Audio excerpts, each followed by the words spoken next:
इस बीच यूक्रेन को सैटेलाइट से चलाने वाला इंटरनेट देने वाली कंपनी स्टारलिंक के लिए चीन से एक बुरी खबर आई। पता चला है कि चीन ने एक ऐसी तकनीक ढूंढ निकाली है जो स्टारलिंक के सैटेलाइट के लिए खतरा बन सकती है।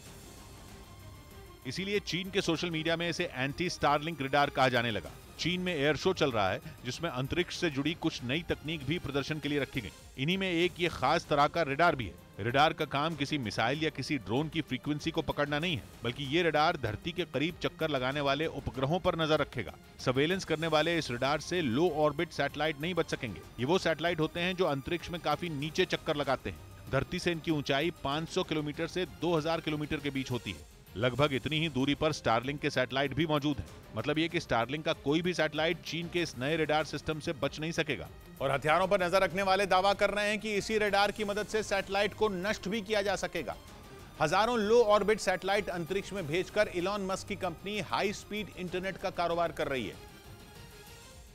और इन सैटेलाइट की मदद से स्टारलिंक धरती के किसी भी कोने पर हाई स्पीड इंटरनेट देने का दावा करती है। लेकिन अगर उनके सैटेलाइट हमले का शिकार होने लगे तो वो दुनिया के किसी भी हिस्से में कारोबार नहीं कर पाएंगे। स्टारलिंक इसलिए भी विवादों में है क्योंकि पिछले कुछ महीनों से एलॉन मस्क अंतर्राष्ट्रीय कूटनीति का किरदार भी बन गए थे। अमेरिका के इशारे पर वो जंग में यूक्रेन की मदद कर रहे हैं। हालांकि वो ताइवान को भी हाई स्पीड इंटरनेट देने की पेशकश कर चुके हैं। ऐसा उन्होंने तब किया था जब ताइवान के मुद्दे पर जंग छिड़ने के आसार दिख रहे थे। ऐसा लग रहा था कि चीन पहले ताइवान तक पहुंचने वाली इंटरनेट की तारें काटेगा और उसके बाद ताइवान पर हमला कर देगा। उसी वक्त एलॉन मस्क ने ऐलान किया था कि उनकी कंपनी ताइवान को हाई स्पीड इंटरनेट देगी। और उसी वक्त से एलॉन मस्क और उनकी कंपनी स्टारलिंक चीन के निशाने पर आ गई थी। माना जा रहा है कि लो ऑर्बिट सैटेलाइट को निशाना बनाने की तकनीक स्टारलिंक को चीन की चेतावनी से कम नहीं है।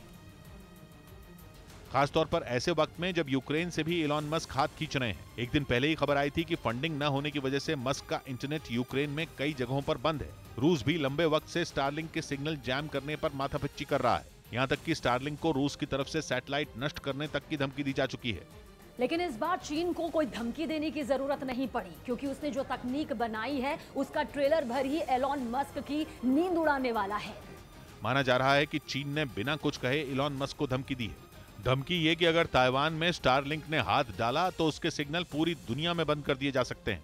दुनिया भर में लो ऑर्बिट सैटेलाइट का सबसे बड़ा इस्तेमाल स्टारलिंक ही कर रही है। इसीलिए अटकलें ये भी हैं कि ये रडार मस्क के मंसूबों पर पानी फेरने के लिए ही बनाए गए हैं।